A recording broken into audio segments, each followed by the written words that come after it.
আসসালামু আলাইকুম উকিল সাহেব, কেমন আছেন? ওয়ালাইকুম সালাম। কেমন আছো?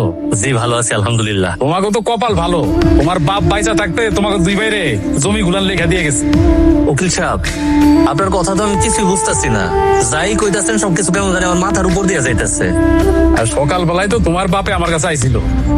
তোমার ছোট ভাই আমির আছে না, আমিরের নামে এই যে বাড়ির ভিটার যে জমি আছে ওইটা লেখা দিছে, আর তোমার নামে ওই লেখা বাজারের মধ্যে যে দোকানটা আছে ওইটা লেখা দিছে। মনে হয় একটু অবাক হইলা, তুমি কিছু জানো না?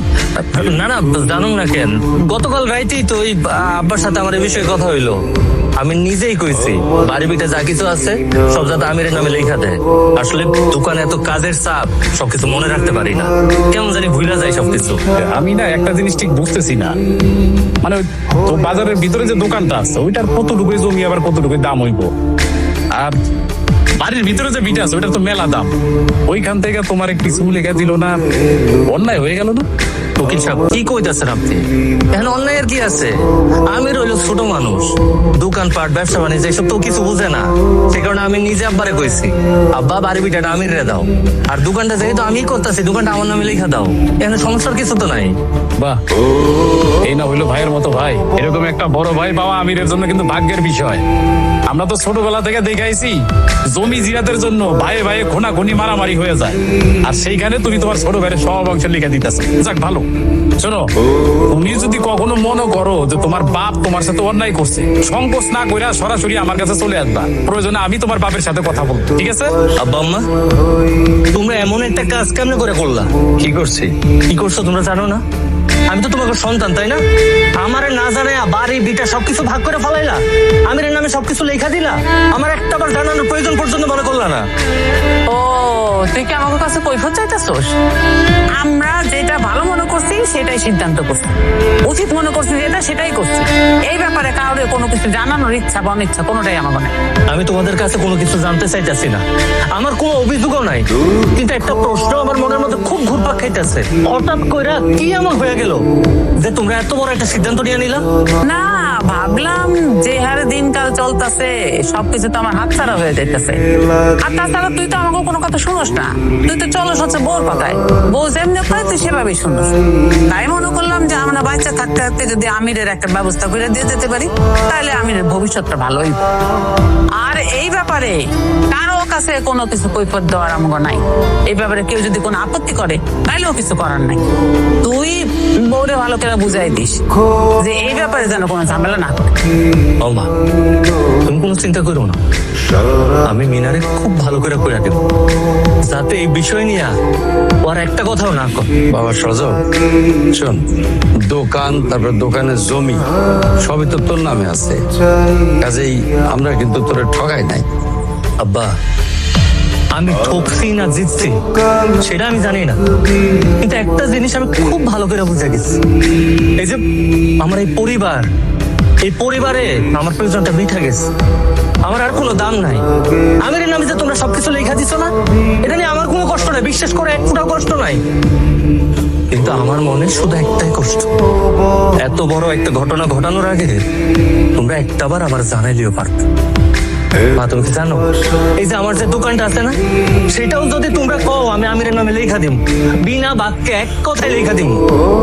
আমি শুধুমাত্র এই পরিবারে একটু সুখ চাই, একটু শান্তি চাই, আর কিছু না, আর কিচ্ছু না।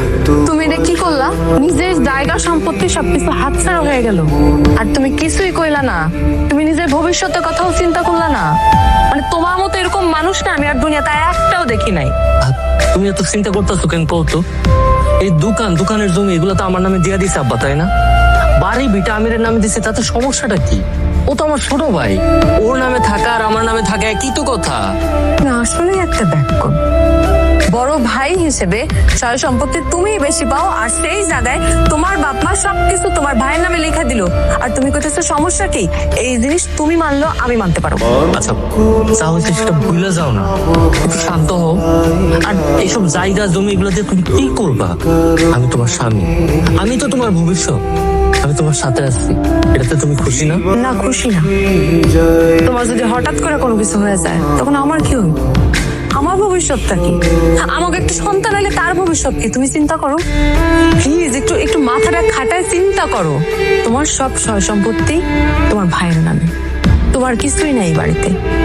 তোমার ভাই যদি 2 দিন পর তোমার এই বাড়ি থেকে বাইর করে দেয়, তখন তুমি কই যাইবা? সময় থাকতে এখনো ভালো ভালো কইতেছি, তোমার বাপকে বোঝা, নিজের ভাগের সম্পত্তি নিজে বুঝানো। তোমার সব কথাই আমি বুঝতাম, কিন্তু আমি যদি এখন আব্বা আম্মার সাথে এগুলো নিয়ে ঝামেলা করি, আব্বা আম্মা দুইজনই মনে অনেক কষ্ট পাইবো।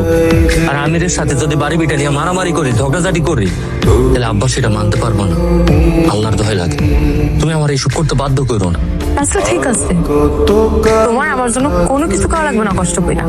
আমি কালকে সকালে উঠে আমার বাপের বাড়ি চলে যাবো। আর জীবনে আমি কোনোদিন তোমার বাড়িতে আসুম না। এটা তো তোমার বাড়ি না, তোমার ভাইয়ের। এই বাড়িতে তোমার কোনো অধিকারও নাই। আর যে বাড়িতে আমার স্বামীর কোনো অধিকার নেই, সে বাড়িতে তো আমি বউ হয়ে থাকুম না। তুমি থাকো তোমার মতো, তোমার বাপ মা ভাইয়ের গোলাম হয়ে থাকো। আর 2 দিন পর যখন তোমার ভাই তোমার লাথি মেরা ফেলাই দিব, তখন তুমি বুঝবা, তখন আমার কথাই তোমার মনে পড়বে। মিনা, মিনা, তুমি চিন্তা পাগলামি করতেছো। আরে এইসব কি করতেছো তুমি? আমি তোমার কথা তো কিছু বুঝলাম না। মিনা, মা, আব্বা, মা কই তোমরা? আল্লাহ, ও মা, কোনো কিছু খবর না দিয়ে হুট করে চলে আইলি যে। জামাই বাবাজি কই? জামাই বাবাজি আসে নাই? না, আসে নাই। আমি একলাই আসছি। আমি একবারে চলে আসছি আব্বা। আহা, তুই আগে কত জামাই বাবাজি কি তোর গায়ে হাত তুলছে? ক, খালি একবার কমা করে। তোমার জামাইয়ের কি সেই সাহস আছে? তোমার জামাই তো একটা আত্মবলদ। আমার শাশুড়ি আর শ্বশুর মিলা তাকে ছোট ছেলেরে তাকে বাড়িটা লেখা দিচ্ছে। আর এই জিনিসটা তোমার জামাই খালি টাকা টাকা দেখলো, একটা প্রতিবাদ পর্যন্ত করলো না। তুমি কও মা, ওই সংসারে আমি কেন নিজে পরিশ্রম করব? আমি কেন এত কষ্ট করব? যে স্বামী নিজের কথা ভাবে না, নিজের সংসারের কথা ভাবে না, নিজের বউর কথা ভাবে না, ওইরকম স্বামীর সংসার করে লাভ কি মা আমার?